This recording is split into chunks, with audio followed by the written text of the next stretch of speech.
Pasca serangan di Venezuela dan penahanan Presiden Nicolas Maduro, Maduro sah ditahan anggota tentera Amerika Syarikat dan kini sedang berada di perairan Caribbean dan akan dipindahkan ke New York.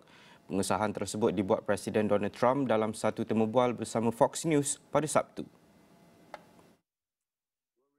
Dalam temubual tersebut, Trump maklumkan Maduro telah ditahan pasukan operasi khas dan dibawa menggunakan helikopter ke kapal serangan amfibia USS Iwo Jima di Caribbean sebelum dipindahkan ke New York.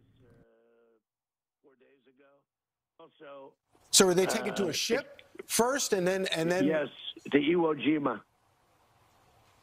They're on a ship, Okay. but they'll be heading into New York. The helicopters took them out, and they went by helicopter. And Ini merupakan tindakan campur tangan langsung yang pertama oleh White House di Amerika Latin sejak pencerobohan Panama pada tahun 1989.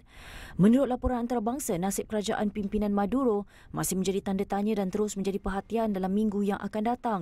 Washington sebelum ini menuduh Maduro mentadbir Venezuela sebagai sebuah negara narkotik selain mendakwa beliau memanipulasi keputusan pilihan raya. Maduro yang mengambil alih kuasa pada 2013 lepas kematian Presiden Hugo Chavez bagaimanapun menafikan tuduhan itu dan menegaskan Amerika Syarikat sebenarnya berhasrat menguasai rizab minyak Venezuela.